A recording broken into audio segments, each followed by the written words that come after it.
Yooyi ashamaa kam jirtu nagaaf jaalala waaqayyoo bakka jirtan hundatti isiniif haa baay'atu. Kun YouTube channel Boonsaa Addisuu Guuteetii baga nagaan gara YouTube channel kanaatti dhuftani. Haaraa yoo taatan subscribe gochuudhaan maatii keenyatti dabalamaa. Viidiyoowwan yeroo yerootti gadhiisnus dafanii akka isin ga'aniif mallattoo beelii banaa gochuu hin dagatina. Itoophiyaan jaallattoota saala wal fakkaatuuf dhaabbilee guuchichi keessatti raawwatee jettee irratti tarkaanfii fudhachuu himte. Hatattamaan dhaabbachuu qaba. Macaafni qulqulluun yookaan kitaaba qulqulluu hiikaa ammayyaa haaraa jedhu gabaarra oolee jira. Kana kan adda godhu akkuma qola isaarraa argaa jirtan hiikaa ammayyaa haaraa jedhu qabatee dhufe. Jalqaba macaafa qulqulluu irratti abbaan barbaadee lafaa ka'ee hiika barbaadee moofaa fi haaraa jedhee hiika itti kennuun sirrii natti hin fakkaatu. Eenyu akka hiikus namaa hin galu. Hunduu gabaa isaaf jedhee hiika barbaade itti kennee gabaarra oolcha. Akkuma waliigalaattuu hiikaa waaltaawaa ta'ee hin jiru. Maqaan Yesuus qaaleewwatu guutuu wangeelaa masarata Kiristoos kan jedhaman waliin walitti dhufanii hiika irratti waliigalan kaa'uu qabu. Sababni isaas waldaa amantoota wangeelaa erga jedhamanii waan kana irratti waliigaluun dirqama. Macaafa qulqulluu 66 hunduu gara barbaadetti hiikee barsiisa. Akkuma macaafa isaa macaafni qulqulluudha. Yaada dabalataa irratti dabaluun yookaan irraa hir'isuun adabbii akka qabu macaafuma kanatu akeekee jira. Namni dubbii kanatti yoo dabalee waaqayyoo adaba isaa irratti dha'icha waa'een isaa macaafa kana keessatti caafaman isatti dabaluuf jira. Namni dubbii macaafaa kana keessatti raajii dubbatame irraa yoo waa hir'ise immoo waaqayyoo muka jireenya kennuu fi mandaratti qulqulluu waa'een isaanii macaafa kana keessatti caafaman keessaa qooda isaa hir'isuuf jira. Mul'ata Yohaannis 22:18-19 Kitaaba qulqulluu suuraa irratti argitan kana ilaalaa. Seera uumamaa boqonnaa 1 lakkoofsa 1 irraa jalqabatti Waaqni samiiwwanii fi lafa uumee jedha. Macaafni qulqulluun nuti dubbisnee guddanne immoo Waaqayyo jalqabatti bantiiwwan Waaqaa fi lafa uumee jedha. Lamaan isaanii gidduu hiikaa adda addaa guddaatu jira. Inni durii jalqabaa bantiiwwan Waaqaa jedha. Inni ammaa immoo samiiwwan jedha. Kan uume inni durii Waaqayyo jedha. Inni ammaa immoo Waaqa jedha. Bantiiwwan Waaqaa fi samiiwwan garaagarummaa hin qabanii. Waaqaa fi Waaqayyo garaagarummaa hin qabanii. Deebisaa isinumti deebisaa. Fakkeenya kanaan fudhadhee jalqaba irratti waan argamuuf malee kan biroon illee akka jiran shakkii hin qabu. Macaafni qulqulluun kitaaba barataa miti kan abbaan barbaade waggaa waggaan haaressee gabaarra oolchu. Oduu durii fi haaraa fi durii jechuun sagalee isa jiraataa ta'e dubbii waaqayyo jallisuun sirrii miti. Isin hoo maal jettu jechuudhaan kan barreessu Taaddalee Fiqaaduutti feesbuukii irraati. Itoophiyaan jaallattoota saala wal fakkaatuuf dhaabbilee guuchichi keessatti raawwatee jettee irratti tarkaanfii fudhachuu himte. Itoophiyaan hoteelotaa fi manneen bashannanaa jaallattoonni saala wal fakkaatoo itti wal argan irratti tarkaanfii fudhachaa jirti.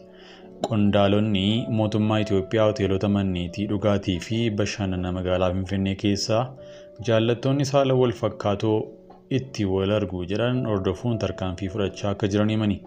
Poolisiin magaalaa Finfinnee dhaabbilee gocha jaallattoota saala wal fakkaataa itti raawwataman irratti tarkaanfii fudhadhaa jedhe.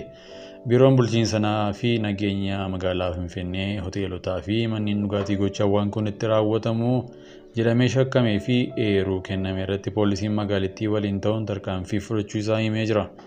Hoteelota, peenziyoonii, reestoraantotaa fi bakkeewwan bashannanaa gocha jaallattoota saala wal fakkaatoo yookaan sodomota bifa aadaa biyya keenya safuu amantaaf jiruu jireenya hawaasaa cabse keessatti raawwatan irratti tarkaanfii fudhataa jirra jedhe. Dabalataan uummanni gocha akkanaa argee fi shakkee poolisiif eeroo akka kennu gaafatee jira. Akka seera Itoophiyaa sodomummaa yookaan jaallattoota saala wal fakkaataan yakkadha. Haa ta'u malee dhiyeenyatti namni gocha kanaan shakkamee to'atamee fi himanni irratti banamee hin dhaga'amne.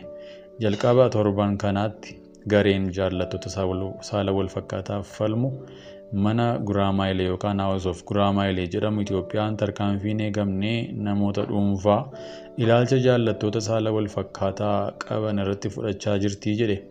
Dhaabbatichi dhaabbileen mirga namoomaaf falman gocha kana balaaleffachuu akka qaban hime. Biiroon bulchiinsaaf nageenya magaalichaa seera Itoophiyaa hojii irra jiruun Gochaan sodoomummaa jaallattoota saala wal fakkaatoo yakka gujechuun gochichi hawaasaas ta'ee waaqa biratti gocha jibbisiisaa waan ta'eef tarkaanfii fudhatamuu jabaatee itti fufaa jedhe. Biirichi namoota dhuunfaaf dhaabbilee gochicha raawwachiisan irratti tarkaanfii akka fudhatu beeksise. Kutaa bulchiinsa Kaanaa Duwwaa 2 keessatti eeruu uummataa irraa dhufeen gastaawusii Abbabaa yookaan mana ciisichaa Abbabaa jedhamu keessatti gochi kun akka raawwatu eeruu uummata irraa arganneen tarkaanfiin fudhatameera jedhe. Hoogganaan dhaabbatichaas to'annoo jala oolfamuun qoratamaa jiraachuu poolisiin himee jira. Biyyoonni Afrikaa akka Ugaandaa seera farra jaallattoota saala wal fakkaataa dabarsuun dhaabbileen idil addunyaa liqaa kennan kan baankii addunyaa liqaa dhowwatanii jiru. Pirezidaantiin Ugaandaa Yoweri Museveni Ugandaan liqaa keessan malees guddina itti fufteetti jedhani. Oromiyaa iddoowwan humnoonni Amaaraa jiran keessatti sochiiwwan jeequmsaa adda addaa taasisaa waan jiraniif uummanni dammaqinaan naannoo isaa eeggachuu qaba jedhamee jira. Humnoonni kun iddoowwan tokko tokkotti sochiiwwan jeequmsaaf uummata kakaasan raawwachaa iddoowwan birootti immoo namoota nagaa ajjeesaaf saamaa jiraachuu dhageenye. Sochii humnoonni kun taasisan to'achuuf uummanni Oromoof dagachuu akka hin qabne dhaamamee jira. Godina Shawaa Lixaa naannoo magaalaa Silkaambaa keessatti humnoonni kun sochii addaa yoo taasisan bulchaa naannichaa walitti qabuun waan jeequmsaaf uummata kakaasuu gochuu irraa akka of qusatan itti himuun akeekkachiisuu maddeen keenyaa dubbatanii jiru. Humnoonni kun haala kanaan dura hin baratamneen xiqqaa hanga guddaatti qawwee baadhachuun magaalaa Dirree Godoo keessa naanna'uu isaanii hordofee bulchaa naannaa waamuun akeekkachiisuu maddeen dubbatanii jiru. Deeggartoonnii fi miseensonni garee kanaa meeshaa waraanaa hidhatanii jiru kan jedhu maddi keenya. Uummanni Oromoo naannicha jiru immoo meeshaa maleeyyii waan ta'aniif yoo jeequmsi karaa ka'e nageenyi uummata keenya yaaddeessaadha ta'a jedha. Godinuma Shawaa Lixaa aanaa Sayyoo bulchiinsa magaalaa Gulufaa jedhamu keessatti humnoonni kun qindaa'anii hidhatanii alaabaa Minilik fannifatanii jiru jedha. Bakka kanaa uummata Oromoo waggaa tokko dura buqqisuu maddi keenya kun ni hima. Haaluma wal fakkaatuun humnoonni kunneen godinaalee Wallagga Bahaa, Horroo Guduruu Wallaggaa keessatti lubbuu namaa dabarsuu, saamicha gaggeessuu dabalatee sochiiwwan adda addaa taasisaa jiraachuu dubbatanii jiru. Guyyaa tokko dura jechuun hagayya 8 2023 konkolaataan 4 kan Naqamtee ka'uun gara giddaa ayyaana deemaa ture iddoo addaa Andoo Deedichoo jedhamutti saamuun namoota 4 madeessuun dubbatanii jiru. Namoonni 4 madaa'an hospitaala giddaa ayyaanaa yaalamaa jiraachuu kan himan warreen yaalamaa jiran keessaa shamarree Ayyaantuu Asaffaa jedhamtu jiraattu magaalaa giddaa ayyaanaa kan taate ta'uu giddaa ayyaanarraa OMN odeeffatee jira. Hagayya 7 2023 humnoonni Amaaraa kun iddoodhuma wal fakkaataatti namoota 3 ajjeesanii jiru jedhame. Kana malees magaalaa Hangar Guuteetti dargaggoo Lataa Taakkalaa jedhamu leenjisaa ispoortii kan ta'e guyyoota 3 dura ganama barii osoo mana ispoortii deemaa jiru ajjeesanii jiru. Magaalaa Hangar Guuteetti dabballoonni mootummaa harki caalaan warra humnoota kana deeggaran kan jedhu maddii OMN kan biraan loogiin jiraachuu ibsa. Milishoota Oromoo ta'an irraa hidhannoo hiikuu fi doorsifni garaagaraa jiraachuu himamee jira. Godina Wallagga Bahaa jalaa gandoota akka magaalaa Haroo tokko Baagiin Caffee Guddinaa aanaa Hangar Guutee jalaa immoo ganda Andoo Deedichoo Horroo Guduruu Wallagga jalaa immoo aanaa Abii Dongoroo ganda Tulluu Gaanaa aanaa Jaartee Jaardagaa jalaa gandoota muraasaa fi aanaa Hamuruu jalaa ganda Migir buufataa fi da'oo isaanii ta'uu himuun iddoowwan kanaa irratti xiyyeeffannaan barbaachisaadha jedhani. Uummanni Oromoo humnoota kana irratti dammaquun sochii isaanii hordofuu fi daangaa isaa cimsee eeggachuu akka qabus dhaamamee jira.